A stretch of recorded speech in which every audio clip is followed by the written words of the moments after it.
ஓம் நாராயணः பரோ வ்யக்தாத் அண்டமவ்யக்தசம்பவம் அண்டஸ்யாந்தஸ்த்விமே லோகாः சப்தத்வீபா ச மேதினி.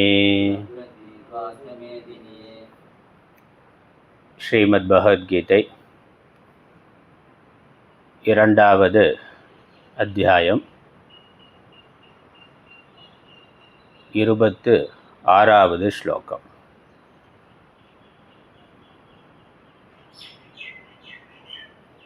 அத சைனம் நித்யஜாதம் நித்யம் வா மன்யசே மிருதம் ததாபி த்வம் மகாபாஹோ நைவம் சோச்சித்துமர்ஹசி.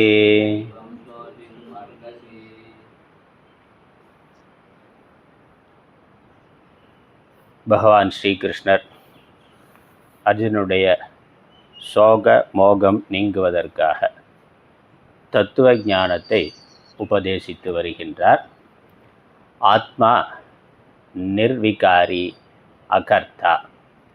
அது எவ்விதமான விகாரமும் அடைவது இல்லை, மாறுபாடும் அடைவது இல்லை, அதை எதையும் செய்வதும் இல்லை, செய்விப்பதும் இல்லை, செயலின் பயனை அனுபவிப்பதும் இல்லை. இங்கு அனைத்தும் அந்த ஆத்மாவை ஆதாரமாக கொண்டு இருக்கின்றன. அதனால் ஆத்மா அவிகாரி, அகர்த்தா. நான் என்று எனக்கு ஆதாரமாக இருப்பது அந்த ஆத்மாதான். நான் என்று நம்ம சாமான்யமாக உடம்பு வரைக்கும் நினைத்தாலும், உடம்பு தான் நான் நினைத்தாலும், சாஸ்திரம் விசாரம் செய்து நான் யார் என்று ஆராய்ந்து பார்த்தா நான் அந்த ஆத்மா. இந்த உடம்பு இருப்பதற்கும் இயங்குவதற்கும் எந்த ஒரு சக்தி, எந்த ஒரு சைத்தன்யமானது காரணமாக இருக்கின்றதோ அதுவே நான். அதுதான் என்னுடைய யதார்த்த ஸ்வரூபம். இந்த உடம்பு, மனது இவைகள் என்னால் இது என்று எனக்கு புறம்பாக அறியப்படுபவை. இவைகள் ஜடமானவை. நான் என்பது சேத்தனம். இது ஜடமாக இருக்குங்கிறதுனாலேயே இது நான் இல்லை, நானாக இருக்க முடியாது. அது மட்டுமல்ல, இவை இது என்று என்னால் அறியப்படக்கூடியவையாக இருக்கின்றன. ஆகவே உடல் முதலானவை நான் அல்ல. நான் அதற்கு வேறான சைத்தன்ய ஸ்வரூபம். அதை அறிகின்ற அறிவு நான் என்று தன்னை ஆத்மாவாக யார் அறிந்து கொள்கிறார்களோ அவர்களும் பிறப்பு இறப்பு அற்றவர்களாக ஆகிறார்கள். ஆகிறார்கள்னு என்னது? தன்னை பிறப்பு இறப்பு அற்ற ஆத்மாவாக உணர்ந்து கொள்ளுகின்றார்கள். அதற்கு மேலே தான் அல்லாத உடலை, பிறப்பு இறப்புக்கு உட்பட்ட உடலை தான் என்று அவர்கள் கருதுவது இல்லை. இது நாள் வரைக்கும் நினைத்திருந்தது அறியாமையினால தவறான அறிவு. நான் அல்லாத ஒன்றை நான் என்று நினைத்திருந்தோம். சத்தியம் அல்லாத ஒன்றை சத்தியம் என்று நினைத்திருந்தோம். அதுதான் அவித்யா, அறியாமை. குரு சாஸ்திர அனுகிரகத்தினால நமக்கு அந்த அவித்யா நீங்குகின்ற பொழுது நான் யார், இந்த உலகம் என்ன என்பது விளங்குகின்றது. நானும் இந்த உலகமும் அழிவற்ற பிரம்மம். அதனால் நான் என்பது ஆத்மா. இந்த பிரபஞ்சத்துக்கு ஆதாரமாக அதுவே இருக்கின்றது.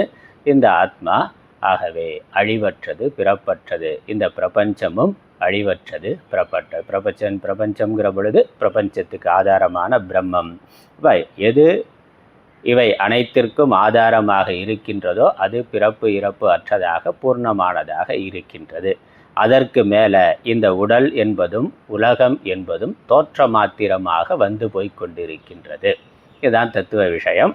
இந்த தத்துவத்தை அறிந்து கொண்டவர்கள் அதற்கு பிறகு இந்த நாமரூபங்கள், உடலினுடைய தோற்றத்தை பற்றி, மரணத்தை பற்றி வருந்துவது இல்லை, கவலைப்படுவது இல்லை.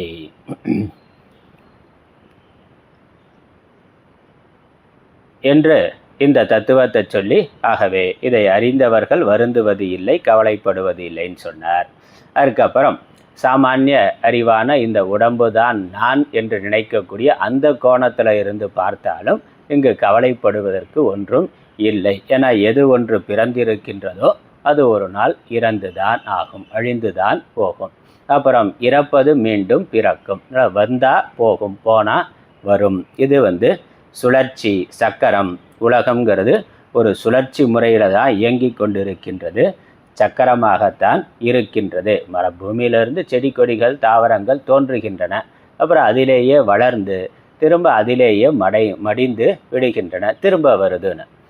வருதல் போதல்ங்கிறது உலகத்தில் உலக இயற்கையில் உலக இயக்கத்தில் நம்ம தொடர்ச்சியான ஒரு சக்கரமாக பார்க்கிறோம், ஒரு சுழற்சியான வட்டமாக பார்க்கிறோம். பகல் இரவு மாறி மாறி வருகின்றது, சூரியன் சந்திரன் வந்து போகின்றது, பருவ காலங்கள் மாறி மாறி வருகின்றன என்றால் இது போனது திரும்பி வரும், வந்தது போகும். இது உலக நியத்தி, இயற்பியல் விதினா. அதனால் இது உலக நியத்தி.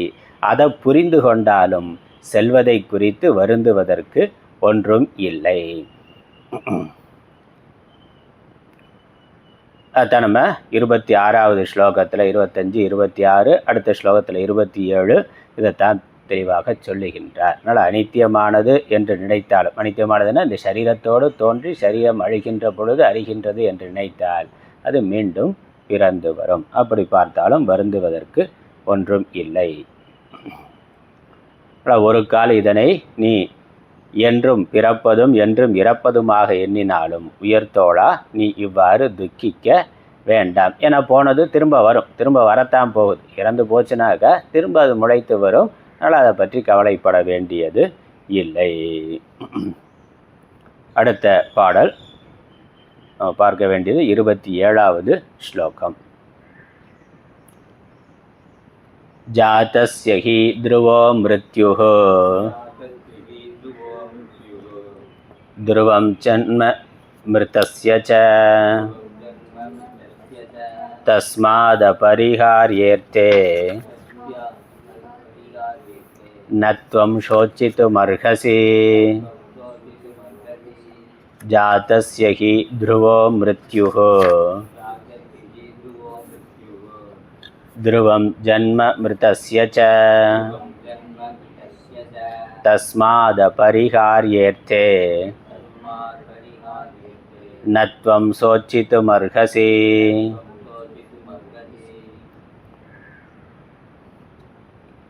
பாஷ்யம்.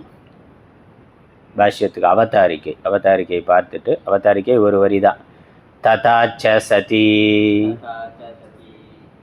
ததாச்ச சதினா இது இவ்வாறு இருக்கும் பொழுது,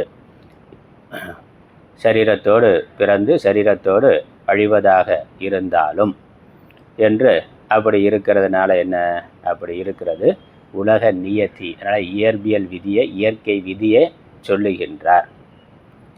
ஸ்லோகத்துக்கான பதார்த்தம் பார்க்கலாம். ஜாதஸ்ய ஹி, ஹி என்பது நிச்சயார்த்தம், நிச்சயம், கண்டிப்பாக பிறந்தவனுக்கு, பிறந்ததற்கு அல்லது பிறந்தவனுக்கு. மிருத்யுஹு த்ருவஹ, மரணம் நிச்சயம். பிறந்தவனுக்கு மரணம், பிறப்பது எது பிறக்கின்றதோ எது தோன்றுகின்றதோ அது நிச்சயமாக ஒரு நாள் அழிந்து போகும் என்பது மாற்ற முடியாத ஒன்று, மாறாத விதி. அதே மாதிரி ஜன்ம மிருதஸ்ய ச ஜன்ம த்ருவம், இறப்பதற்கு இறந்தவனுக்கு மீண்டும் பிறப்பு என்பதும் நிச்சயம். ஏன்னா உலகத்தில் நம்ம அப்படித்தான் பார்க்கிறோம். இது நிச்சயம்னு எப்படி சொல்கிறீங்கன்னா, உலகத்தில் எல்லாமே அப்படித்தான் இயங்கி கொண்டு இருக்கின்றது. இந்த பூமியே பிரபஞ்சமே ஒரு காலத்தில் தோன்றியது என்று அறிவியல் முறைப்படி பார்த்தாலும் இது கண்டிப்பாக ஒரு நாள் அழிந்து போகும் என்பதில் மாற்றம் இல்லை. அப்படி வானத்தில் கோடிக்கணக்கான நட்சத்திரங்களை பார்க்கிறோம். இப்போ இந்த சமயத்திலேயே புதிதாக உற்பத்தி ஆகிற நட்சத்திரங்கள் இருக்குது, ஏற்கனவே உற்பத்தியாகி இப்பொழுது இயங்கி கொண்டிருக்கிற நட்சத்திரம் இருக்குது, அப்புறம் அழிந்து கொண்டிருக்கின்ற இறந்து போகின்ற நட்சத்திரங்கள் இருக்குது. அப்படி பூமியும் ஒன்றுதான், இந்த சூரியனும் அப்படி ஒன்றுதான். சூரியனும் ஒரு 500 கோடி வருடங்களுக்கு முன்னாடி தோன்றியதுன்னா, அதில் இருக்க வாயுக்கள்லாம் எரிந்து முடித்ததுன்னா 500 கோடி வருஷத்துக்கு பிறகு சூரியனும் இல்லாமல் போயிடுறான். சூரியன் இல்லாமல் போச்சுன்னா பூமியும் இல்லாமல் போய்விடும். அப்போ அதோட முடிஞ்சதான்னா வேறு எங்கேயோ இன்னொரு சூரியன் தோன்றுகின்றது, அதை சுற்றி இன்னொரு கிரகங்கள், மற்ற கிரகங்கள், பல கிரகங்கள் தோன்றுகின்றன. அதனால் பிரபஞ்சத்தில் வருவதும் போவதுங்கிறது இயல்பு.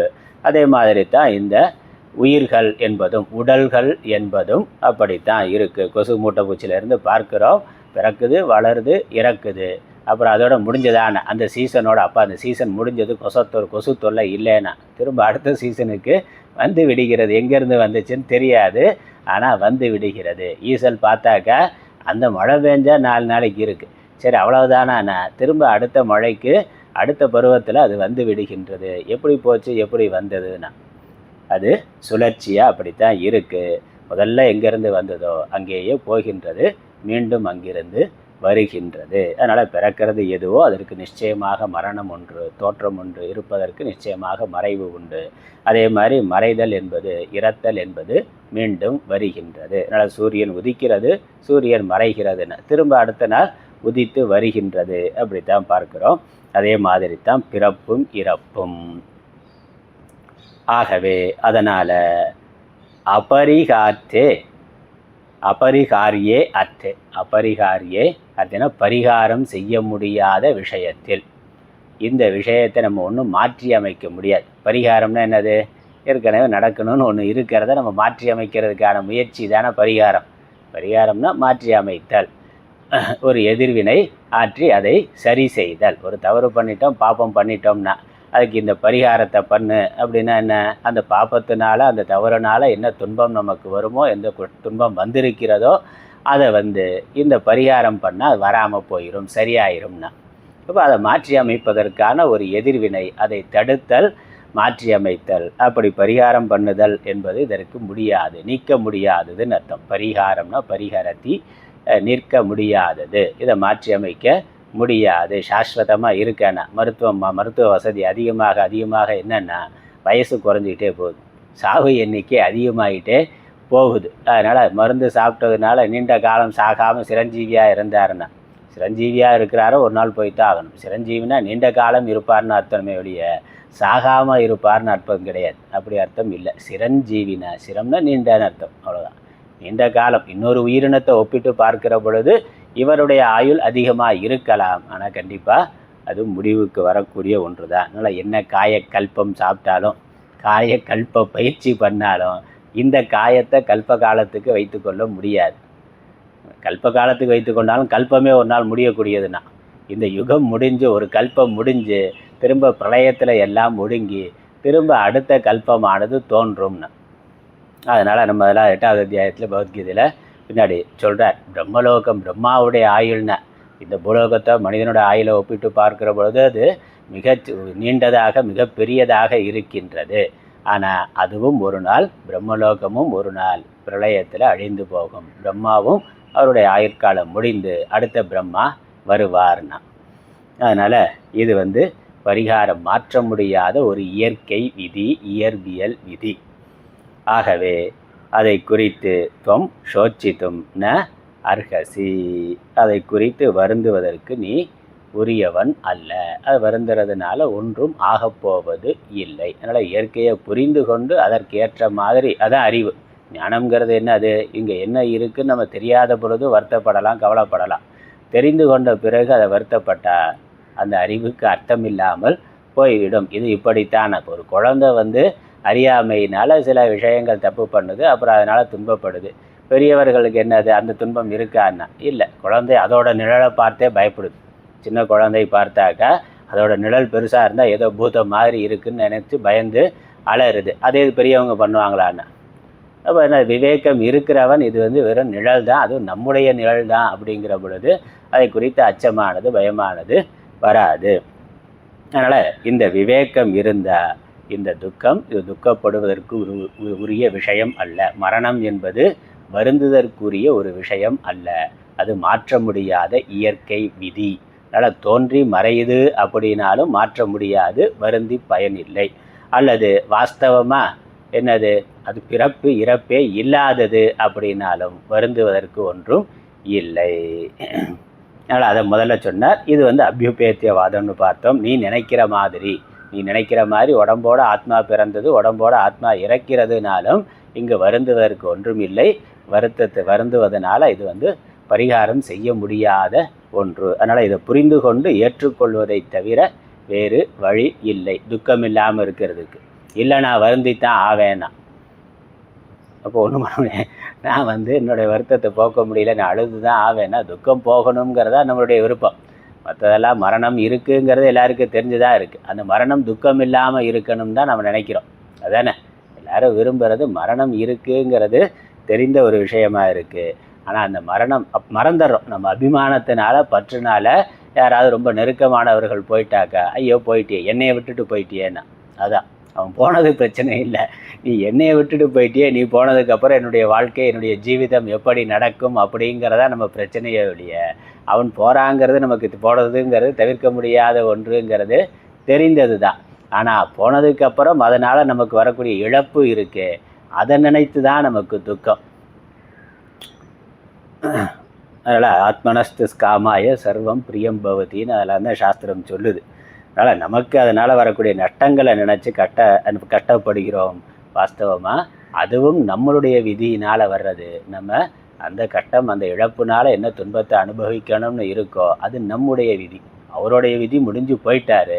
அவர் இல்லாததுனால நம்ம என்ன துன்பத்தை, அந்த பொருள் இல்லாததுனாலேயோ உறவுகள் இல்லாததுனாலேயோ நாம் என்ன துன்பத்தை கஷ்டத்தை அனுபவிக்கணும்னு இருக்கோ அது விதி. அதை நம்ம ஏற்றுக்கொண்டு தான் ஆக வேண்டும். அதை ஏற்றுக்கொண்டால் அது துன்பமாக கஷ்டமாக இருக்காது. சரீரத்துக்கு சில சிரமங்கள் வரலாம், வாழ்க்கை ஜீவனத்தில் சில சிரமங்கள் வரலாம். ஆனால் இது வாழ்க்கையினுடைய யதார்த்தம்னு புரிந்து கொண்டால் அது மனதில் துக்கமாக ஆகாது. அதுதான் இங்கே சொல்கிறது. நமக்கு மனதில் துக்கம் இல்லாமல் இருக்கிறதுக்கு என்ன, சரீரத்துக்கு வரக்கூடிய துக்கத்தை, புற வாழ்க்கையில் வரக்கூடிய துக்கத்தை நம்மளால் பரிகாரம் பண்ண முடியாது. உடம்புக்கு வரக்கூடிய நோயையோ முதுமையையோ நம்ம எதுவும் செய்ய முடியாது. புறத்தில் வரக்கூடிய குளிர் வெப்பத்தை நம்மளால் எதுவும் செய்ய முடியாது. மரணத்தை நம்மால் எதுவும் செய்ய முடியாது. அதனால் நம்ம செய்ய வேண்டியது எங்கே, மனதில்.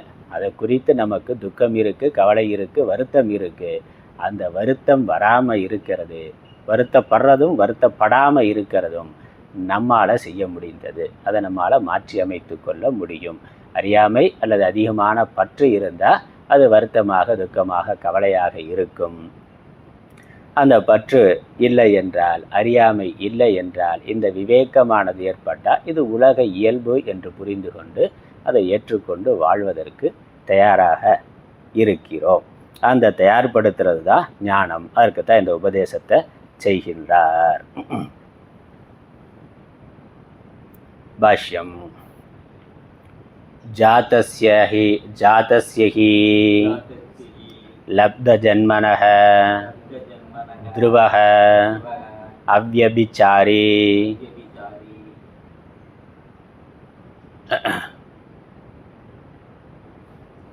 மிருத்யுஹு மரணம் த்ருவம் ஜன்ம மிருதஸ்ய ச தஸ்மாத் அபரிஹார்யோயம் ஜன்ம மரண லக்ஷணः அர்த்தः. தஸ்மின் அபரிஹார்யே அர்த்தே ந த்வம் சோச்சித்தும் அர்ஹசி. ஜாதஸ்ய ஹி லப்த ஜன்மனஹ. ஜாத்தஸ்யன்னு என்ன அர்த்தம், லப்த ஜன்மனஹ, பிறப்பை அடைந்த அப்படின்னு அர்த்தம். லப்தனா அடைந்த, பிறப்பை பெற்ற, பிறப்பை அடைந்த. ஹீங்கிறதுக்கு ஆச்சார ஒன்று அர்த்தம் சொல்லலை. ஏன்னா துருவகங்கிறது நிச்சயார்த்தம் பின்னாடியே இருக்குது. அதனால் ஹீங்கிறது ஒன்றும் அர்த்தம் விசேஷமாக அர்த்தம் எடுத்துக்கொள்ளணுங்கிறது இல்லை. பாத பூரணார்த்தம் அப்படின்னு கூட எடுத்துக்கொள்ளலாம். துருவகன்னு அர்த்தம் அவ்யபிச்சாரி. அவ்யபிச்சாரினா மாறாததுன்னு அர்த்தம். தன் நிலையிலிருந்து மாறாதது. துருவம் அப்படின்னா நிலையாக இருப்பது, மாறாதது. அதனால் துருவ நட்சத்திரம் சொல்கிறோமே, துருவ நட்சத்திரம் மற்ற நட்சத்திரங்கள் கோள்கள் எல்லாம் இடம் மாறும். ஆனால் துருவ நட்சத்திரம் மட்டும் அதே திசையில் அதே இடத்துல அப்படியே எப்பொழுதும் இருக்கின்றது. அதான் துருவம். அதனால் அவ்யபிச்சாரினா மாறாதது. வெபிச்சாரம்னா தன் நிலையிலிருந்து மாறுதல், அவ்யபிச்சாரம்னா மாறாதது. அதனால் பிறப்பை அடைந்தது, மிருத்யு மரணத்தை அடைதல் என்பது மாறாதது, மாறாத விதி, இயற்கை விதி, இயற்பியல் விதி. மிருத்யுகு, மிருத்யுகுனா மரணம். அதே மாதிரி துருவம் ஜன்ம மிருதஸ்யச்ச, மரணம் அடைந்ததற்கு பிறப்பு என்பது மாறாதது. அதனால் பிறந்ததற்கு இறப்பு என்பது மாற்றமில்லாதது, இறந்ததற்கு பிறப்பு என்பது மாற்றம் இல்லாதது. அபரிகாரியோயம், அபரிகாரியக அயம் ஜன்ம மரண லக்ஷணக அர்த்தக. அதனால் பிறப்பு இறப்பு என்ற லட்சணத்தை உடைய இந்த விஷயம் பரிகாரம் செய்ய முடியாதது, மாற்றி அமைக்க முடியாதது.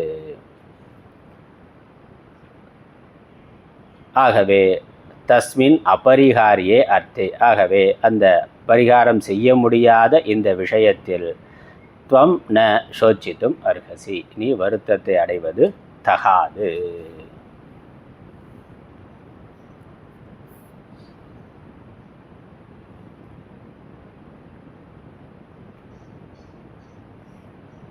சுந்தரராஜ சர்மாவுடைய தமிழாக்கம். அப்படி ஆத்மா அனித்தியம் என்று இருந்தாலும், போன உடம்போட பிறந்தது உடம்போட இறக்கக்கூடியது என்று சாமான்யமாக கருதப்படுற மாதிரி அப்படி இருந்தாலும் கூட பிறந்ததற்கோ இறப்பு நிச்சயம், இறந்ததற்கு பிறப்பும் நிச்சயம். ஆதலின் தவிர்க்க முடியாத விஷயத்திலே நீ துயரப்படுதல் தக்கது அன்று. பிறப்பெடுத்ததற்கு இறப்பு தவறாமல் வரும், இறந்ததற்கும் பிறப்பு தவறாமல் வரும். பிறப்பு இறப்பு என்னும் விஷயங்கள் தவிர்க்க முடியாதன. ஆதலால் தவிர்க்க முடியாத விஷயத்திலே நீ சோகப்படுதல் தகாது. பிறப்புடையதற்கு இறப்பும் இறப்புடையதற்கு பிறப்பும் இயல்பாயின என்றால் அது ஒருவராலும் தவிர்க்க முடியாத விஷயம். அந்த தவிர்க்க முடியாத விஷயத்திலே நீ சோகித்தல் கூடாது. துக்கத்தை அடைதல், வருத்தத்தை அடைதல், கவலையை அடைதல் கூடாது. அடுத்த ஸ்லோகம் 27. 27 முடிந்தது. 28. 28வது ஸ்லோகத்துக்கான அவதாரிக்கை. காரிய கரண சங்காத ஆத்மகானி அபி பூதானி உத்திஷ்ய சோகः ந யுக்தः கர்த்தும் யதः. பூதானி உயிர்களை குறித்தும் நீ சோகத்தை அடைதல் என்பது பொருந்தாது. உயிர்கள் எப்படிப்பட்டதுன்னா காரிய கரண சங்காத ஆத்மகானி, காரிய சங்காதத்தை ஸ்வரூபமாக கொண்ட உயிர்கள். உயிர்ங்கிறது இந்த உடலில் இருக்கக்கூடிய உயிர். இந்த ஜீவன் எப்படி இருக்குது? காரிய கரணமாக இருக்குது. இந்த உடம்பு காரியமாக இருக்குது. காரியங்கிறது இந்த புண்ணிய பாபத்தினுடைய விளைவாக ஏற்படக்கூடிய சரீரம். கரணம்ங்கிறது அதில் இருக்கக்கூடிய அவயவங்கள், கர்ம இந்திரியங்கள், ஞான இந்திரியங்கள், போகத்தை அனுபவிக்கிறதுக்கு சாதனமாக இருக்கிறது. அதில் காரிய கரண சங்காத்தம்ங்கிற வார்த்தையை ஆச்சாரியர் பல இடங்களில் பயன்படுத்துவார். நம்மளுடைய உடம்பு அப்படித்தான் இருக்குது. பல கருவிகளை, பல அவயவங்களை உடையதாக இருக்கக்கூடிய உடம்பு. அதில் உடம்பு பஞ்சபூத காரியம் அப்படி எடுத்துக்கலாம். புண்ணிய பாப காரியம்னு எடுத்துக்கொள்ளலாம், அல்லது பஞ்சபூத காரியம் உடம்பு. இந்த உடம்புல ஸ்தூல சரீரத்தில் இருந்து கொண்டு தான் நம்ம கண்ணு, காது, மூக்கு, நாக்குன்னு ஞான இந்திரியங்கள், கர்ம இந்திரியங்களை வைத்து கொண்டு புண்ணிய பாபத்தை அனுபவிக்கின்றோம். அதனால் இது காரிய கரண சங்காதம். கரணம்னா கருவிகள், காரியம்னா விளைவு. புண்ணிய பாபத்தினுடைய அல்லது பஞ்சபூத காரியமாக இருக்கின்ற சரீரம், அதில் இருக்கக்கூடிய அவயவங்கள், இதோடு கூடி இருக்கின்ற பிராணிகள். அதனால் இதில் தான் ஜீவன் ஒட்டி கொண்டு புண்ணிய பாவத்தை அனுபவிக்கிறான். அதனால் சூக்ஷ்ம சரீரத்தில் அபிமானம் கொண்டு இருக்கக்கூடிய ஜீவன் சூக்ஷ்ம சரீரம் கரணமாக இருக்குது. சூக்ஷ்ம சரீரம் ஸ்தூல சரீரங்கிற காரியத்தில் இருந்து கொண்டு புண்ணிய பாபத்தை அனுபவிக்கின்றது. அதனால் இதோடு கூடிய, அதனால் சரீரத்தோடு சூக்ஷ்ம ஸ்தூல சரீரங்களோடு கூடிய ஜீவன் அப்படின்னு அர்த்தம். சங்காதம்னா சேர்க்கைன்னு அர்த்தம். சேர்க்கை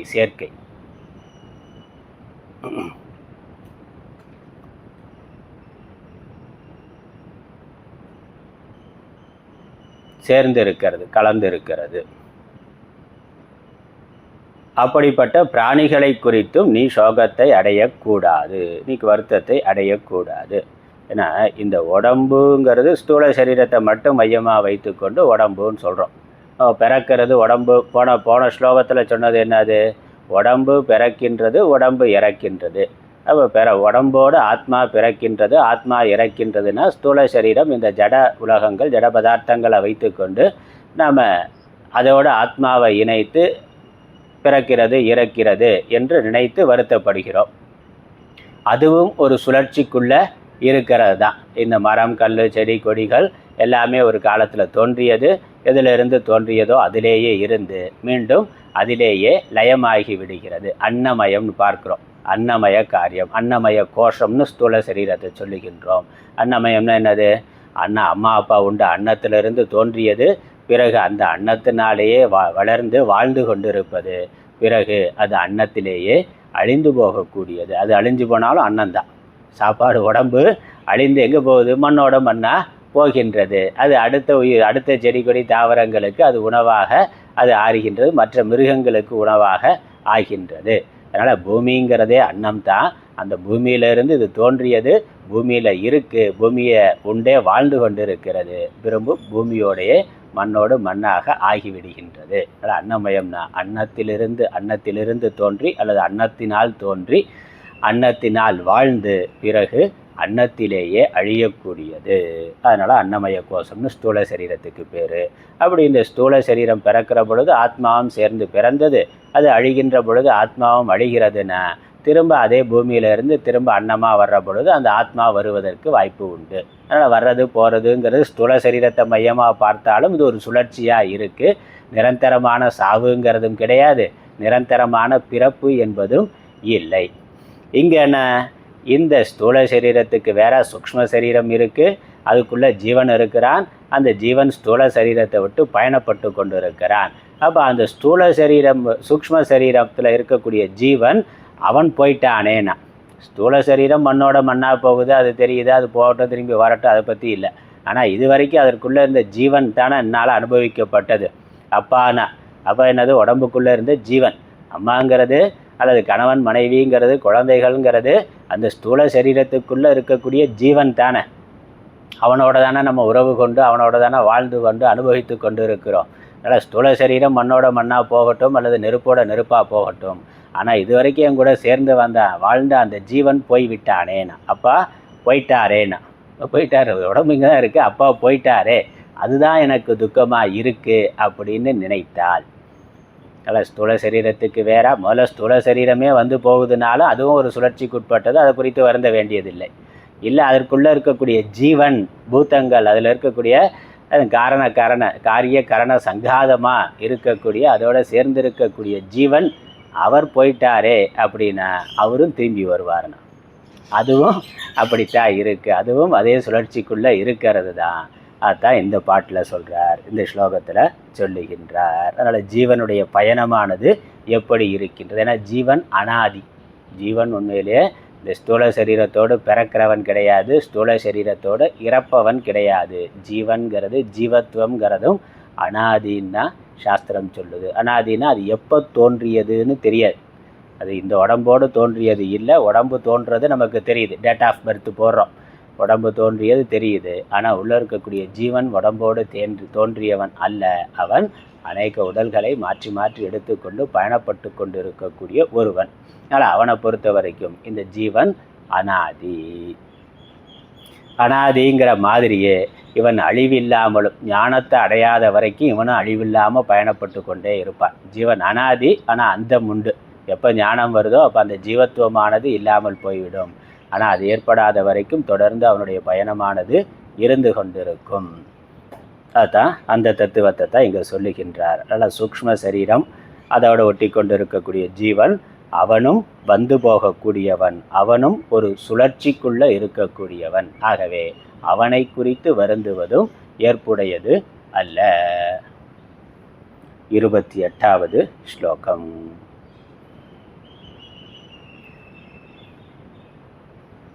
அவ்யக்தாதீனி பூதானி வியக்தமத்யானி பாரத அவ்யக்த நிதனான் ஏவ தத்ர கா பரிதேவனா அவ்யக்தாதீனி பூதானி வியக்தமத்யானி பாரத அவ்யக்த நிதனான் ஏவ தத்ர கா பரிதேவனா. ஹே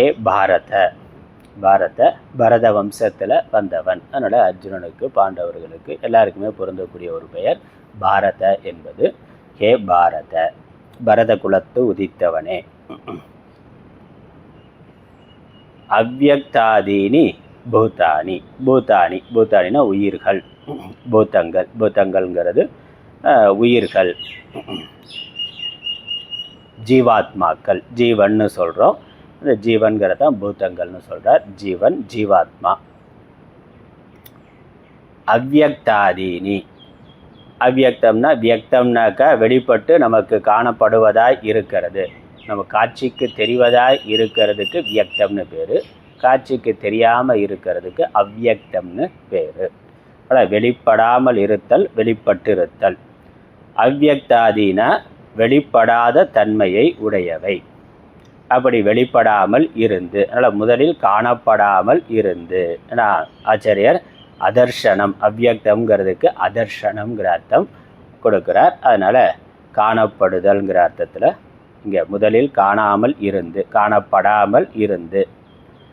வியக்த மத்தியானி, மத்திய காலத்தில் காணப்பட்டு, மத்தியம்னா நடுவில் காணப்படுதலை அடைந்து.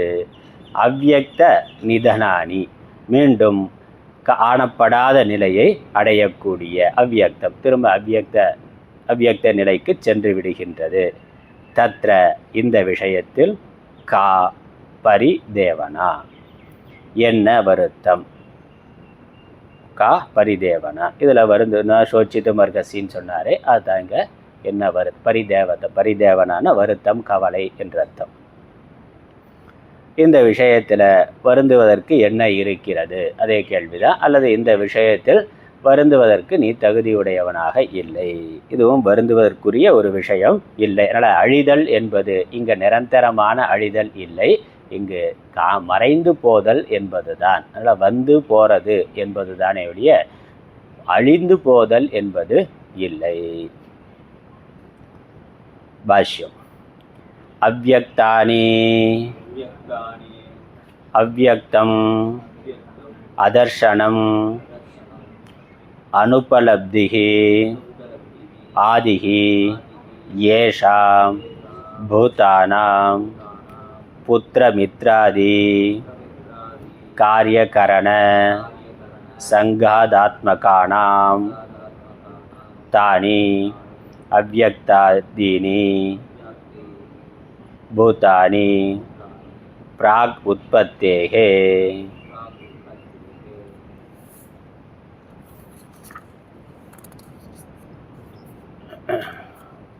என்ன அர்த்தம்? அவ்யக்தாதீனி, அவ்யக்தாதீனி அப்படிங்கிறதுல அவ்யக்தம் அப்படின்னா அதர்ஷனம் என்று அர்த்தம். அவ்யக்தம்னா அதர்ஷனம், தர்ஷனம்ங்கிறது தெரியும். அவ்யக்தம்ங்கிறதுக்கு அர்த்தம் அதர்ஷனம்னு அர்த்தம், காணப்படாமை.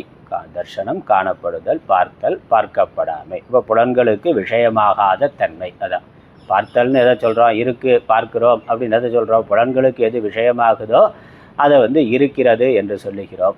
புலன்களுக்கு விஷயமாகலைன்னா அதை இல்லை என்று சொல்லுகிறோம். அதனால் புலன்களுக்கு விஷயமாகாத நிலையிலிருந்து புலன்களுக்கு விஷயமாகின்ற நிலைக்கு வருதல் என்பதுதான் பிறப்பு. புலன்களுக்கு விஷயமாகாத நிலையிலிருந்து புலன்களுக்கு விஷயமாகின்ற நிலைக்கு வருதல் என்பதுதான் பிறப்பு. அதர்சனம், அதர்சனம்ங்கிறதுக்கு இன்னொரு வார்த்தையை போகிறார், அனுபலப்தி. உபலப்தினா அடைதல், பெறுதல், பெறப்படுதல். அனுபலப்தினா பெறப்படாமை. ஆதிஹி, ஆதிஹி யாருக்கு முதலானவை அப்படின்னு அர்த்தம். ஏஷாம், ஏஷான பூதானாம் யார், புத்திர மித்ராதி காரிய கரண சங்காத ஆத்மகானாம் தானி அவ்யக்தானி பூதானி உற்பத்தேனே உற்பத்தேகே பிராக். இப்போ நாம் யாரை நம்மளுடைய புத்திரன், நம்மளுடைய மித்திரன், புத்திரனா நம்மளுடைய மக்கள், மித்திரனா நண்பர்கள், அப்புறம் நம்மளுடைய பெற்றோர், இப்படி எதெல்லாம் நம்ம இருக்கிறது என்று நினைக்கிறோமோ இதெல்லாம் எப்படி இருந்ததுன்னா ஒரு காலத்தில் அவ்வியக்த நிலையில் இருந்தன. அதனால் இப்போ பூதங்களாக இருப்பதா நம்ம யாரெல்லாம் எந்த உறவுகளெல்லாம் நம்ம சுற்றி அம்மா இருக்கிறார், அப்பா இருக்கிறார், கணவன் மனைவி, நம்மளுடைய குழந்தைகள்லாம் இருக்கிறார்கள்னு எதை நினைக்கிறோமோ இவர்கள் இருப்பை அடைவதற்கு முன்னாடி எங்கே இருந்தார்கள்? இருப்பை அடைவதற்கு முன்னாடி நமக்கு தெரியாமல் இருந்தார்கள். இப்போ நமக்கு தெரிகிற நிலைமையில் இருக்கக்கூடிய இவர்களெல்லாம் தெரியாத நிலையில் ஒரு காலத்தில் இருந்தார்கள். அதுக்கப்புறம் அடுத்த லைன் உற்பன்னானி ச பிராக் மரணாத் வியக்தமத்யானி அவ்யக்த நிதனானி ஏவ புனக அவ்யக்தம் அதர்ஷனம் நிதனம் மரணம் ஏஷாம் தானி அவ்யக்த நிதனானி மரணாத்வூர்த்வம் அபி அவ்யக்தம் ஏவ பிரதிபத்யந்தே இத்யர்த்தः. உற்பன்னானினா என்ன அர்த்தம்? பிராக் மரணாத் வியக்த மத்தியானி, தோன்றியது. உற்பன்னா தோன்றியது. எது வரைக்கும்? வியக்த உற்பன்னம்னா அதாவது வியக்த மத்தியானி அப்படிங்கிறதுக்கு என்ன அர்த்தம்? தோன்றி மரணத்துக்கு முன்னாடி வரைக்கும் அது இருப்பதாக தெரிகின்றது. இருப்புத்தன்மையை உடையது. நடுவில் இடையில் இருப்புத்தன்மையை உடையவை, அதாவது இருப்புத்தன்மைங்கிறத இடையில் காணப்படும் தன்மையை உடையவை. எதெல்லாம் இப்போ காணப்படுவதாக இருக்கின்றதோ அது முன்னால் காணப்படாத தன்மையில் இருந்தவை. இப்போ எதெல்லாம் காணப்படுகிறதுன்னு சொல்கிறோம்? மரணம் வரைக்கும். அதனால் மரணம்ங்கிறத சொல்லிட்டார். மரணாத்னா மரணத்துக்கு முன்னாடி வரைக்கும் அவைகள் காணப்படும் தன்மையை உடையவையாக இருக்கின்றன. அதனால் இவைகள் இந்த உயிர்களெல்லாம் பிறப்பதற்கு முன்னாடி காணப்படாத தன்மையை உடையவையாய் இருந்தன. இப்போ மரணம் வரைக்கும் காணப்படும் தன்மையை உடையனவாய் இருக்கின்றன. அதுக்கப்புறம் என்னது? அவ்யக்த நிதனானி ஏவ புனக, மீண்டும் அவ்யக்த நிலையை அடையக்கூடியவை. அவ்யக்தம் சொல்லியாச்சு. அதர்ஷனம், நிதனம்னா மரணம், மரணத்திற்கு பிறகு மீண்டும் காணப்படாத தன்மையை அடையக்கூடியவை. ஏஷாம் தானி அவ்யக்த நிதனானி, எவைகள் மரணத்திற்கு பிறகு மீண்டும் காணப்படாத தன்மையை அடைகின்றனவோ அவைகளுக்கு அவ்யக்த நிதனானின்னு பேர்.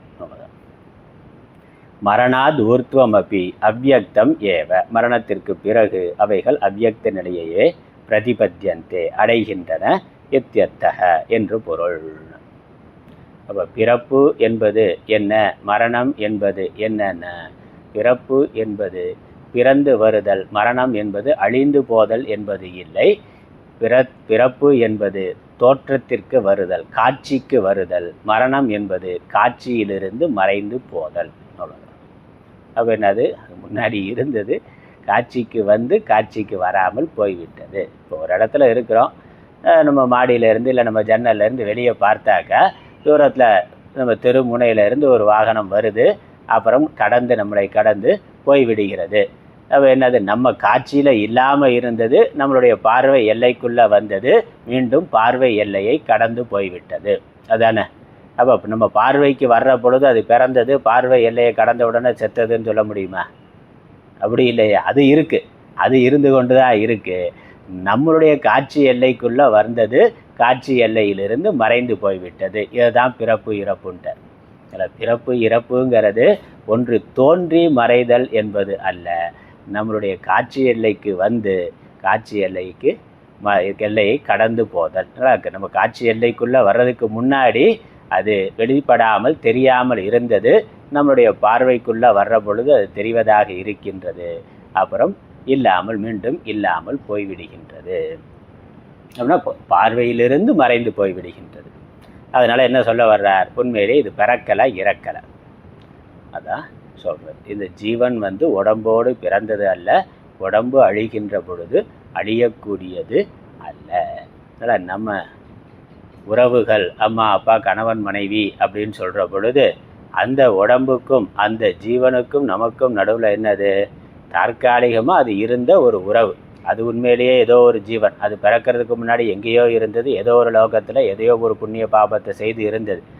இப்போ இந்த பிறவியில் நமக்கு அது உறவாக வந்திருக்கின்றது. இந்த பிறவியில் நமக்கு உறவாக இருந்த ஜீவன் அம்மாவோ அப்பாவோ புத்திரனோ நண்பனோ புத்திரனோ மித்திரனோ எப்படி இருந்தாலும் இந்த பிறவியில் நமக்கு அந்த உறவு. அதனால் உறவு வந்து போனது, அந்த ஜீவன் பிறந்து இறக்கலை. ஒரு உறவு வந்தது, உறவு போனது, அவ்வளோதான். நம்மளை பொறுத்த வரைக்கும் நாமளும் அப்படி பயணப்பட்டு கொண்டு இருக்கக்கூடிய ஒரு ஜீவன் தான். இறந்ததுக்கு அப்புறம் அந்த கணவன் மனைவியோ அல்லது புத்திரனோ மித்திரனோ அடுத்த பிறவியில் யார் எங்கே எந்த சரீரத்துக்கு போவாங்க எங்கே பிறப்பாங்கன்னு யாருக்கும் தெரியாது. பிறக்கிறதுக்கு முன்னாடி யார் எங்கே பிறந்தோம் எந்த லோகத்தில் இருந்தோங்கிறது தெரியாது. முன்ன பின்ன தெரியாத ஒரு ஆட்கள் தான். பிறந்ததுக்கு அப்புறம் நம்ம நெருக்கமாக இருக்கிறதுனால இந்த சரீரத்தோட ஏதோ ஒரு விதத்தில் சம்பந்தம் கொண்டு இருக்கிறதுனால அதற்கு ஒரு பெயரை வைத்து கொண்டு ஒரு உறவை வைத்திருக்கிறோம். அதனால் ஒரு ஜீவன் பிறந்தார் இறந்தாருங்கிறது இல்லை, ஒரு உறவு வந்தது போனது, அவ்வளோதான்.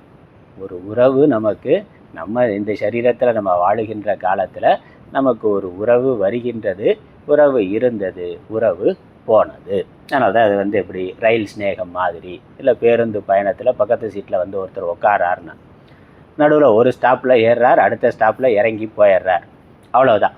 அதுக்கு முன்னாடி அவர் எங்கேருந்து வந்தார்னு தெரியாது, இறங்கினவர் எங்கே போவார்னு தெரியாது. நாமளும் நம்ம அப்படித்தானே, நாமளும் ஒரு ஸ்டாப்பில் ஏறணும், இன்னொரு ஸ்டாப்பில் இறங்கி போயிட்டே இருக்க போகிறோம். பக்கத்தில் அந்த பேருந்தில் இருக்க வேறு யாரையும் நமக்கு தெரியாது. அதுக்குள்ளே பயணப்படுற வரைக்கும் ஒரு குறிப்பிட்ட காலத்தில் இடைப்பட்ட காலத்தில் சேர்ந்து இருக்கிறோம், அவ்வளவுதான். அதே மாதிரி தான் இந்த உலக வாழ்க்கைக்கு வர்றது இருக்கிறது போகிறதுங்கிறது இது ஒரு பேருந்து பயணம் மாதிரி, ஜீவ யாத்திரான்னு அதெல்லாம் சொல்கிறோம். இந்த சரீரம்ங்கிறது உடல் வாழ்க்கைங்கிறது உடம்பே ஒரு வாகனமாக இருக்குது, இந்த உலகம் அப்படிங்கிறது ஒரு வாகனமாக இருக்குது. அதில் நம்ம இருக்கிறோம், திரும்ப போய்விடுவோம். அதனால் இது இடைப்பட்ட ஒரு பயணத்தில் சேர்ந்து இருக்கிறோம். அதற்குள்ள ஒரு உறவு முறைகளை விவகாரத்துக்காக நம்ம வைத்திருக்கிறோம். அதனால் இறந்து போனதுக்கப்புறம் நமக்கு அம்மானு ஒரு உறவு இருந்தது போய்விட்டது, அப்பான்னு ஒரு உறவு இருந்தது போய்விட்டது, அல்லது கணவன் மனைவி ஒரு உறவு இருந்தது போய்விட்டது, புத்திரன் மித்திரன் இருந்தார்கள், அப்படி ஒரு உறவு இருந்தது போய்விட்டது, அவ்வளோதான். இதுதான் உண்மை. அதான் சொல்கிறார். இப்படி இருக்கிறதுனால இதை குறித்தும் வருந்துவதற்கு ஒன்றும் இல்லை. அதனால் இதுதான் இயற்பியல், இயற்கை விதி. இயற்கையில் எப்படி தான் இந்த ஜீவனுடைய பயணம் அப்படி தான் இருக்கின்றது. அதனால் வெறும் ஸ்தூல சரீரம்னு பார்த்தாலும் அதுவும் ஒரு சுழற்சிக்குள்ளே வட்டத்துக்குள்ளே இருக்கிறது. பிறக்கிறது இறக்கிறது பிறக்கிறதும் ஒரு தொடர் நிகழ்வு.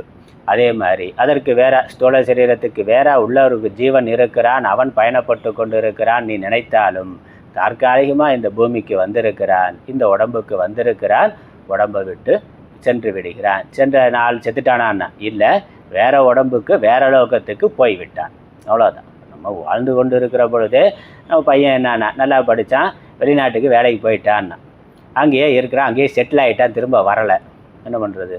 அப்போ இருக்கிறான், ஒரு ஆள் கூட இருந்தால் இப்போ கண்ணுக்கு தெரியாத வெளிநாட்டில் இருக்கிறான், அவ்வளோதான். அவன் திரும்ப வரலாம், அங்கேயே இருந்து அப்படியே போயிடலாம். இருக்கிற பொழுது நம்ம ஊரில் நம்ம பக்கத்தில் இல்லை, எங்கேயோ தொலைதூரத்தில் அவன் இருக்கிறான்.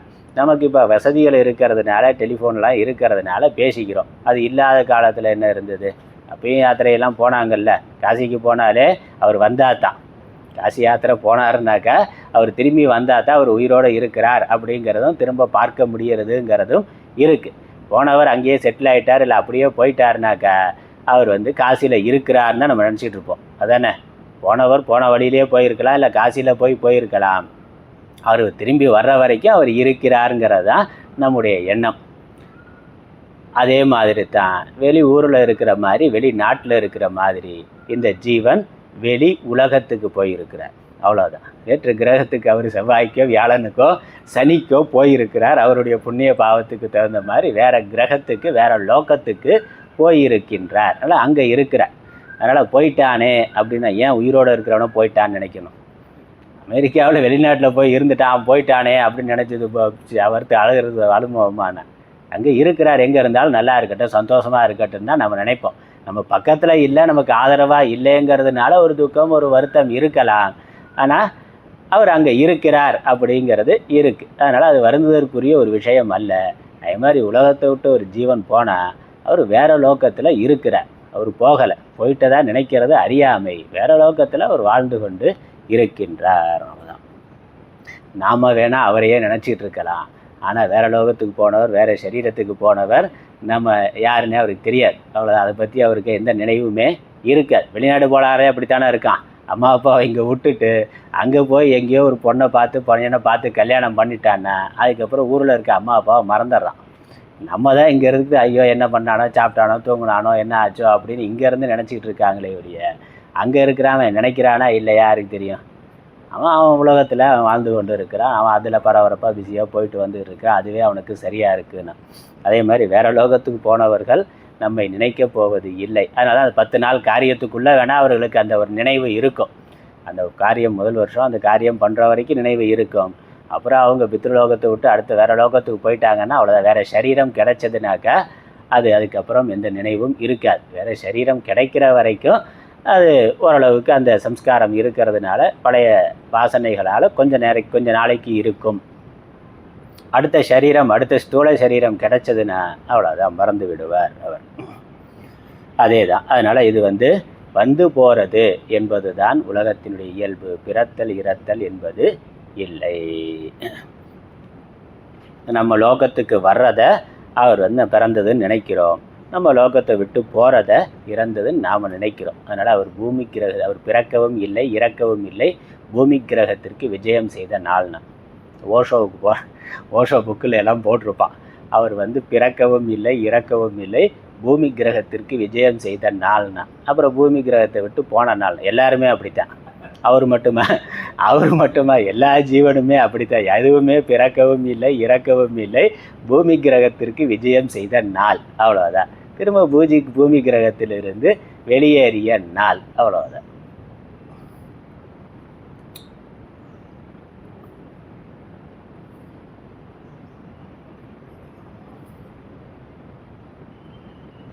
அதான் இதுதான் சத்தியம், இதுதான் உண்மை. அதனால் சரீர ரீதியாக ஆத்மா ரீதியாக பார்த்தா போகிறது வர்றதே இல்லை. அதனால் வருத்தப்படுறதுக்கு ஒன்றும் இல்லை.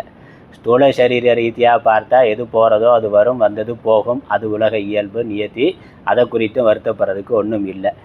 ஜீவன்னு பார்த்தாலும் அந்தந்த ஜீவன் அதனுடைய யாத்திரையை தொடர்ந்து கொண்டு இருக்கின்றது. அதனுடைய புண்ணிய பாவத்துக்கு மாதிரி அது போய்கொண்டு வந்து கொண்டு இருக்கின்றது. நம்ம பார்வைக்கு வருது போகுதுங்கிறது தானே ஒழிய மற்றபடி அது பிறத்தல் இறத்தல் என்பது இல்லை. அதனால் அதை குறித்தும் வருந்துவதற்கு ஒன்றும் இல்லை. சொல்லப்போனால் நம்மளை விட்டு போயிட்டா அது இன்னும் நிம்மதியாக இருக்கலாம். நம்ம தொந்தரவில் இருந்து போயிட்டான் அவன் போனதுனால நம்மளும் கூட நிம்மதியாக இருக்கலாம். அது வேறு. அது இருந்தபோது எப்படி இருந்தோங்கிறத பொறுத்து. அதனால் வெளியே சுகம் துக்கம்னு காட்டி கொண்டு இருந்தாலும் உள்ளே எப்படி இருக்குங்கிறது நமக்கு தான் தெரியும். அப்பாடா போயிட்டான்டான்னா அப்படின்னு நாம் நினைக்கலாம். அவனும் நம்ம விட்டு போனான், இந்த உலகத்தை விட்டு நம்ம வீட்டை விட்டு போனான்னா நிம்மதியாக இருக்கலாம். அதனால் வேறு உலகத்தில் அவன் சுகமாக இருப்பான். அதனால் வைகுண்ட பிராப்தி அடைந்தார் என்பதை வருத்தத்துடன் தெரிவித்துக் கொள்கிறோம்னா. அதனால் அது வருத்தத்துடன் தெரியாதுன்னா அவன் போயிட்டா நம்ம போக முடியலேங்கிறது. அதனால் வருத்தமோ பொறாமையோ அதனால் ஒரு வருத்தத்துடன் தெரிவித்துக் கொள்கிறார். அதெல்லாம் இல்லை. அதனால் வைகுண்ட பிராப்தி அல்லது வேறு லோக பிராப்தி வேறு சரீர பிராப்திங்கிறது தான். அங்கேயும் வருந்துவதற்கு ஒன்றும் இல்லை. அடுத்த பாடல் இதோடது இன்னொரு வரி இருக்குது. இதுக்கு மேற்கோள் காமிக்கிறார். இதே மகாபாரதத்தில் ஸ்திரீ பருவத்தில் இதே அர்த்தத்துடைய ஸ்லோகம் இருக்குது. அதை மேற்கோள் காமிக்கிறார். அடுத்த வரி. ததாச்ச உக்தம் அதர்ஷனாத் ஆபதிதः புனश्च அதர்ஷனம் கதः ந அசௌ தவ ந தஸ்ய த்வம் விருதா கா பரிதேவனா இதி. இது வந்து மகாபாரதத்தில் ஸ்திரீ பருவத்தில் இருக்கக்கூடிய ஒரு ஸ்லோகம். இதே கருத்து தான் ததாச்ச உக்தம், அப்படியே சொல்லப்பட்டிருக்கிறது. அதர்ஷன ஆபதிதக புனஷ்ச அதர்ஷனம் கதக, காணப்படாத நிலையிலிருந்து வந்து மீண்டும் காணப்படாத நிலைக்கு சென்று விட்டான். எங்கிருந்து வந்தானோ அங்கேயே போய்விட்டான். இந்த ஜென் கதையில் சொல்லுவாங்க, ஒரு சின்ன குழந்தை வந்து ஒரு விளக்க மெழுகுவர்த்தி ஏற்றிட்டு போயிட்டு இருந்தாராம்.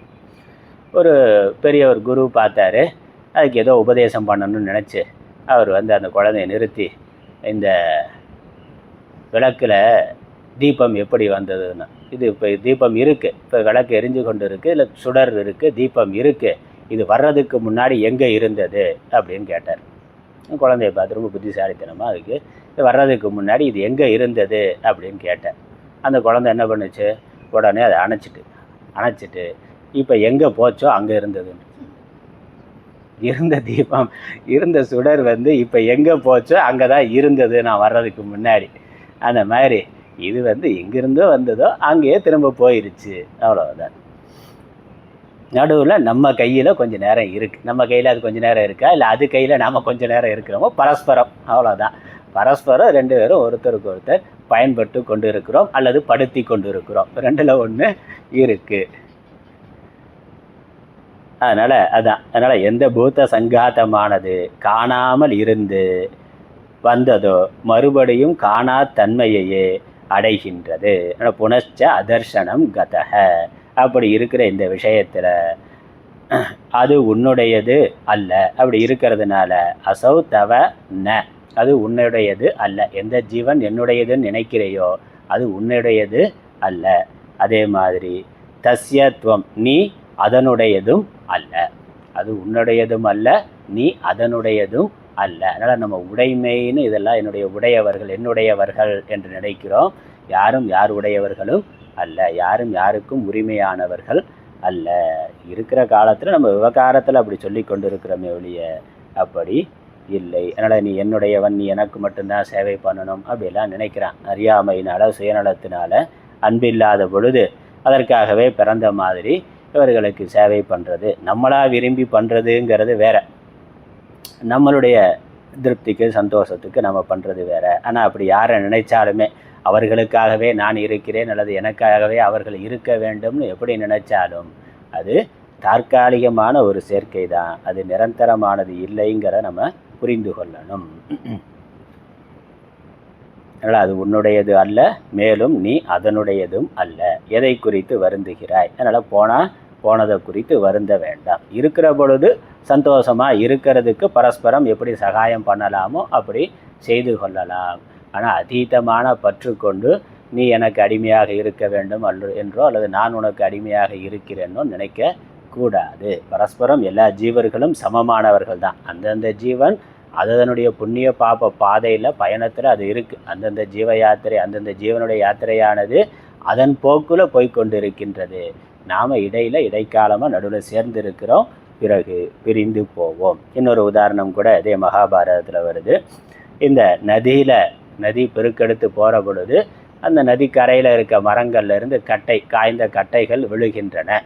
விழுந்த உடனே 2 மரத்துலேருந்து வெவ்வேறு கட்டைகள் 2 இடத்துல விழுந்தது. நடுவில் ரெண்டும் ஒரு இடத்துல சேருகின்றது. கொஞ்சம் தூரத்துக்கு சேர்ந்து ஒன்றுக்கொண்டு ஒட்டிக்கொண்டு மோதிக்கொண்டு பயணப்படுது.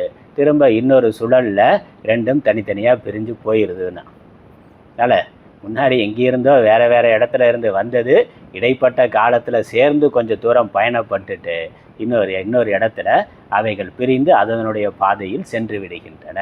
அதே மாதிரி தான் இந்த உறவுகளுடைய சேர்க்கை என்பதும் பிரிதல் என்பதும். யாரும் யாருக்கும் உரிமையானவர்கள் அல்ல, உடைமையானவர்கள் அல்ல. அதனால் வருவதை குறித்தோ போகிறதை குறித்தோ வருந்துவதற்கு ஒன்றும் இல்லை. சேர்ந்து இருக்கிற வரைக்கும் சந்தோஷமாக இருக்கிறதுக்கு எப்படி இருக்கணுமோ அதை பண்ணணும், அவ்வளோதான். சந்தோஷமாக இருக்கிற காலத்தில் மகிழ்ச்சியாக ஒருத்தருக்கு ஒருத்தர் உதவியாக மகிழ்ச்சியாக இருக்கிறதுக்கு என்ன தேவையோ அதை செய்யணும்.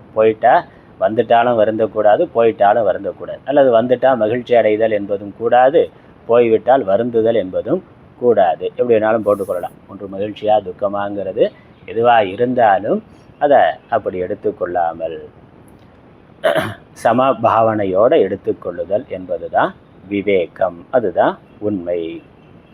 அது வியர்த்தம் அல்லவா என்று மேலும் கூறப்பட்டது. அதனால் என்னென்ன தத்ரகா பரிதேவனாங்கிறதுக்கு அர்த்தம் கொடுக்கிறார். தத்ரகா பரிதேவனா கோவா பிரலாபக.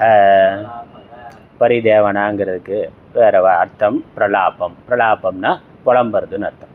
புலம்புறது நம்ம புலம்புறோம்ல, ஐயோ போயிட்டியே போச்சே அப்படின்னா. அது ஒரு நாள், கொஞ்ச நாளைக்கு ஒரு நாள் 2 நாள் இல்லை ஒரு வாரம் ஒரு மாதத்துக்கு கொஞ்சம் மனதில் வருத்தம் இருக்கும். ஏன்னா ஒரு 10-12 காலம் நம்ம சேர்ந்து வாழ்ந்து இருக்கிறோம், சில ஆண்டுகள் சேர்ந்து வாழ்ந்து இருக்கிறோம். அதனால் பெற்ற இன்பங்கள் இருக்குது, அதனால் கொஞ்சம் வருத்தம் இருக்கும். ஆனால் அதை மறக்காமல் நினச்சிக்கிட்டே புலம்பிக்கிட்டே இருந்தேன். 20 வருஷத்துக்கு முன்னாடி போயிடுச்சு அந்த ஆளை நினச்சி போயிட்டாரு, என்னை தனியாக விட்டு போயிட்டாரு. அவர் போய் 20 வருஷமாச்சு, ஆனால் போயிட்டாருன்னு அழுதுகிட்டு இருந்தேன், என்ன புலம்பிக்கிட்டே இருந்தேன். அப்படி இருக்கிற ஆள் இருக்காங்க. அந்த துக்கத்தை மறக்க முடியவில்லைன்னு பிரலாபம்னா அதான் புலம்புறது, புலம்பிட்டாரு, புலம்புதல். அதிருஷ்ட திருஷ்ட பிரணஷ்ட பிராந்தி பூதேஷு இத்தியர்த்தன. அதிருஷ்டனா அதே தான், கண்ணுக்கு தெரியாமல் இருந்தது. அப்புறம் திருஷ்டனா கண்ணுக்கு தெரிகிற மாதிரி வந்தது. பிரணஷ்டம்னா திரும்ப கண்ணுக்கு தெரியாமல் போச்சுன்னு. போகின்ற பிராந்தி பூதேஷுன்னு. வெறும் பூதங்கிறதுக்கு முன்னாடி பிராந்தியை போட்டார். பிராந்தி பூதங்கள்னா மயக்கமான பொய்யான பூதங்கள். அதனால் இது வந்தது போகிறதுங்கிறதே ஒரு தோற்றம் தானே வெளிய, உண்மையிலேயே அதெல்லாம் ஒன்றும் இல்லை. தங்கத்தில் நகை வந்தது இருந்தது போனதுன்னா, தங்கத்தில் நகை தோன்றுவதற்கு முன்னாடி எங்கே இருந்தது? வந்தது நகைங்கிற ஒரு தோற்றம் இருந்தது, நகைங்கிற தோற்றமானது போய்விட்டது, அவ்வளோதான். அதனால் அந்த தோற்றம்ங்கிறது பொய்யான ஒன்று தானே. எது வாஸ்தவமாக இருக்கோ அது வருவதும் இல்லை போவதும் இல்லை. எது வந்தது வருவதாக போவதாக இருக்கின்றதோ அது வாஸ்தவம் இல்லை. அதான் அதனால் பிராந்தி பூத்தானின்னா அத்தியாசமாக கல்பிதமாக இருக்கக்கூடிய உயிரினங்கள். பிராந்தி பூதேஷு பூதங்களை குறித்து ஏன் புலம்புகிறாய் என்ற அர்த்தம். சுந்தரராஜ சர்மாவுடைய தமிழாக்கம் பார்க்கலாம். காரிய காரணங்களின், காரிய காரணம்ங்கிறத காரிய காரணம்னு எடுக்கிறார். 2 மாதிரியும் இருக்குது. இந்த காரிய கரணம் அப்படிங்கிறதும் காரிய காரணம். காரிய காரணம்னாக்கா காரியத்துக்கு காரணமாக இருக்கிறது, முன்னாடி இருக்கிறது. கரணம்ங்கிற பொழுது அவயவம்னு அர்த்தம். காரணம்ங்கிறது காரியம்ங்கிறது சரீரம், அதற்கு காரணம் என்னது பஞ்சபூதங்கள். அப்படி அதுக்கு முந்த நிலையில் இருக்கிறத எடுத்துக்கொள்ளணும். காரிய காரணம் நீர் நிலம் முதலியவற்றின் சேர்க்கையாளாகிய பூதங்களை பற்றி. அதனால் காரிய காரண சங்காதம் அல்லது காரிய கரண சங்காதம் 2 பாட்டம் இருக்குது. 2 இடமும் பல இடங்களில் 2 மாதிரியும் பயன்படுத்தப்படுது. அப்படி பயன்படுத்தினா புரிந்து கொள்ளணும். எல்லாமே ஒரு காரியமாக இருக்குது, அதற்கு மூலமாக முன்னாடி ஒரு காரணம் இருக்குது. அந்த காரண காரியம் சேர்த்து தான் அது பொருட்களாக உயிர்களாக நமக்கு முன்னாடி உடல்களாக விளங்கி கொண்டிருக்கின்றது. அல்லது காரியமாக ஒரு பொருள் வந்தாக்கா அது பல அவயவங்களை உடையதாக இருக்கின்றது. அந்த அவயவங்களை வைத்து கொண்டு தான் அதற்கு ஒரு பயன்பாடுங்கிறது வருகின்றது. ஒரு மனித உடல்னு வந்தாக்கா அந்த உடல் தோன்றுவதற்கு ஒரு காரணமாக புண்ணிய பாபம் அல்லது அம்மா அப்பா இருந்தார்கள். அதே மாதிரி அந்த உடம்புன்னு வந்தால் உடம்புல கை கால் மூக்கு இந்த மாதிரி கருவி கரணங்கள் இருக்கின்றன. இதனுடைய சேர்க்கை. பூதங்களை பற்றியும் நீ துயரப்படுவது சரி அன்று. ஏனெனில் பூதங்கள் அவ்யக்தத்தை காணப்படாமையை ஆதியாகவும் காணப்படுதலை நடுவாகவும் காணப்படாமையை முடிவாகவுமே உடையன. பாரத அவ்விஷயத்திலே புலம்புகை என்ன? பரிதேவனா அப்படிங்கிறது பிரலாபம். பிரலாபம்னு தமிழில் சொன்னால் புலம்புதல். அதனால் புலம்புகை என்னன்னு போட்டார்.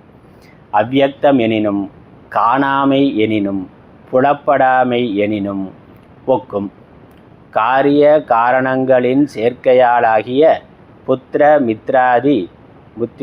மித்ராதியரான பூதங்களுடைய ஆதியானது. ஆதியானதுன்னா அது தோன்றுவதற்கு முந்தின இருந்த நிலையானது.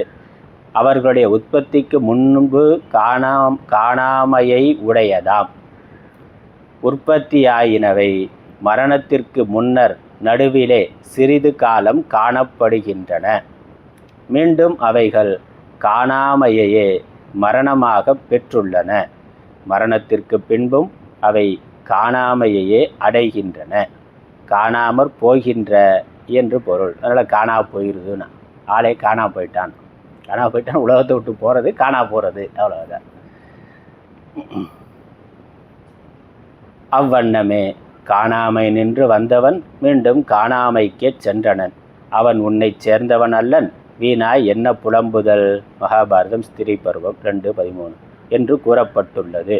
முதலில் காணப்படாமல் பின்பு காணப்பட்டு மறுபடியும் மறைந்து போகின்ற பிராந்தியான அந்த பூதங்களை பற்றி என்ன புலம்புகை என்பது தேர்ந்த பொருள்.